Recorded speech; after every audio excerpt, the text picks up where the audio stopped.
And to continue our conversation on Operation Sindoor, joining me is an eminent guest, Ambassador Manjeev Singh Puri, former senior diplomat. Good evening and welcome, Ambassador Puri. Now, your thoughts are on Operation Sindoor, the manner in which India has demonstrated its capability, but also its restraint. Hindu, thank you very much. Look, the fact that this was needed, it was an expectation of the people, and the fact that Pakistan had to be told in no uncertain terms, indeed as a bold punch, that terrorism cannot be tolerated by India and they should desist from it. This was an inevitability and rightly so carried out. I'm very happy it's been carried out with precision. It's been carried out in a non-escalatory manner. It has not targeted even military facilities, but targeting really terror holdouts, etc. Secondly, there's something otherwise also interesting. Other than the areas which are contingent to the line of control in POK, etc., we've stepped out and hit targets in Punjab, in Bhavalpur, which is about 100 kilometers away. So this is a kind of shift in terms of the actions that we've taken. No doubt people feel a sense of relief, and they are also thinking, good, India has taken the right stance and has retaliated in the manner which is appropriate for the kind of heinous act that the Pakistanis had engineered in India in Pahalgam on the 22nd of April. Ambassador Puri, is it important to read the action taken by India against the steps taken in 2016, the surgical strike, 2019, the Balakot airstrikes? Were these attacks in the same line? Were they different? Were they larger in scale? What is your take, sir? Subhendu, there are a few things we need to remember. The attacks in the past were against the armed forces or the police force. Yes. This time the attacks were on civilians, tourists from all parts of India. Indeed, one person was also from Nepal who was visiting Pahalgam. These people were innocents. They were caught. They were asked issues about religion and then shot in point blank range. An absolutely dastardly act. There's only condemnable words for this particular kind of action, and we needed to take action. This action also had to not just build on Uri and Balakot, etc., but it had to be demonstratively much more harder, stronger, and bringing Pakistan clear message that, look, we will chase the terrorists who you have spawned. Wherever they are, we'll hit their camp, we'll hit them, and we will teach you, we'll give you a sort of a bloody nose without any doubt about it.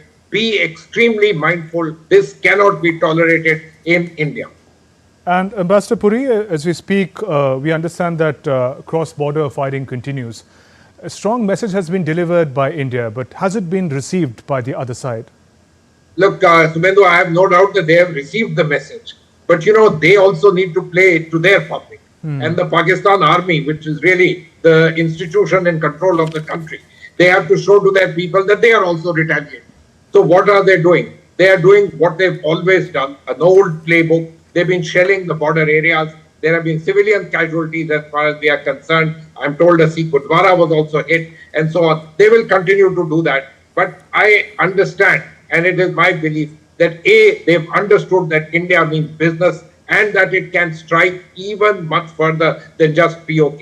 Secondly, there should be little doubt that there will be now international pressure. Let's understand the West kind of waking up. They're up and about. There will be immense amount of pressure on Pakistan also that, look, you have very little to gain by escalating all this. In fact, I remember seeing a statement by somebody high up in the defense hierarchy saying that, you know, we don't want to take this forward.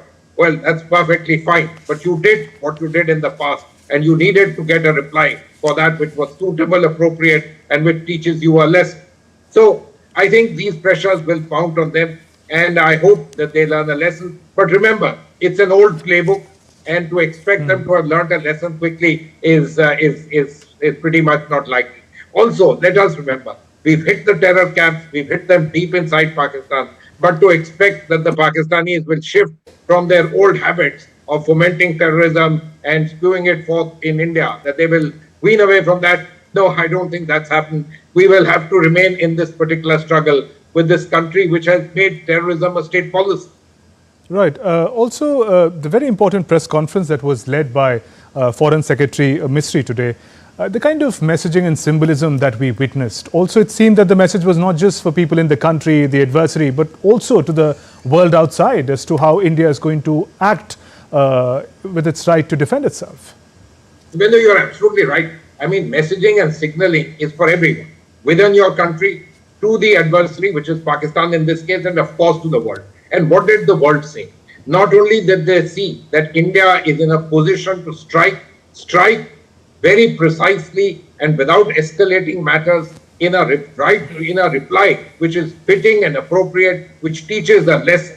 Secondly, that India is a huge united country, that India, there are these cultural elements which flow from the fact of that particular attack, asking people their religion, then shooting them, widowing so many ladies. All of these factors are important. And it needs to be understood by the world that in India, there is an across the board, across the country, an anger. There's a visible manifestation that we needed to do something. And so in the symbolism of having the two lady officers, including one who's a Muslim, the foreign secretary leading the press conference, all of these things are important for our people. But you are absolutely right. The world also noticed how India has come together and it's done something which is precise, non-escalatory, and at the same time has done exactly what it says. We have zero tolerance for terrorists and we'll hunt them wherever they are. Right, sir. And if you could spend some time with those words that you mentioned, focused, measured, and non-escalatory. What does it say about the kind of power that India represents? We could have chosen other options, but we chose this. Subhendu, look, we are a very large country. We have one of the world's largest armies. We are facing two fronts, to say the least, and I'm not talking about the maritime domain at all.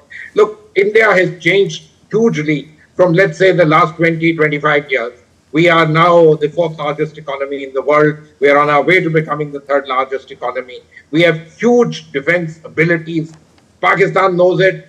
Even the other adversaries know it. In fact, the reason why people want to cooperate with us is because we have huge capacities and ability to be able to. Our armed forces have clearly demonstrated that they can do what is required and they can do it with precision. So it not only means that we have a very large number of soldiers and we have a very large number of armaments, but we have sophisticated abilities and we have sophisticated abilities to be able to intervene at a time of our choosing and at a place of our choosing, which is what we have demonstrated to them. Having said this, Subhendu, I think we should also recognize that our armed forces recognize that Pakistan has a huge and a very professional army, which is very capable. So there's no question of it being an easy thing. So it would have been a planned thing, came out over a long period of time.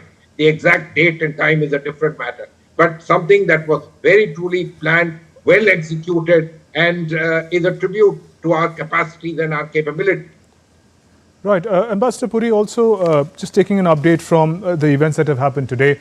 Foreign Secretary Misri has been updating a lot of ambassadors, diplomats from around the world. If you could simplify and help us understand, in an event like this, what kind of an engagement do we, what kind of connection, what kind of reach out do we make to our friends and neighbors and countries around the world? The world is very small. Everybody knows what's happening. This matter has been discussed twice in the United Nations Security Council, one just a day ago. So it was very important that we keep up our diplomatic efforts. No doubt our ambassadors worldwide will be meeting and reaching out to their interlocutors in their foreign offices. But it was important to do it in Delhi because the envoys who are sitting here would be able to convey the signal as truly as is possible, straight from, as they say, the horse's mouth, the foreign ministry itself, led by the foreign secretary himself. Who would we have briefed? Certainly the most important members who are in the Security Council, the P5 members, we would have briefed them and told them exactly what happened, why did we take this action, and what has been the outcome of the action, how it has been precise action, only targeting the terrorists, no civilian infrastructure in Pakistan, not even the military infrastructure. This was something that was well within our rights and the right thing for us to do. We would have also reached out to many other countries which are important players in the world, which today may not be serving on the Security Council, but which are stakeholders in global peace and order, and certainly also our neighbors. So these are ongoing processes, and these are processes which will continue over the next few days. And what I'm seeing is that countries realize and appreciate that, there is a reason why India has taken this step. What India has done is measured. That's what we need to tell. Of course, on the other hand, what do you think most big powers and major countries will say? They will say exercise restraint. I mean, that's a very normal thing.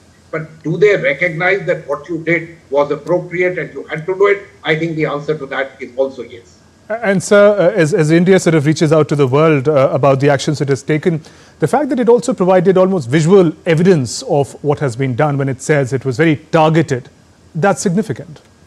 Well, absolutely. At the end of the day, in today's world, everybody says, where is the evidence? We want to see. And we were able to demonstrate.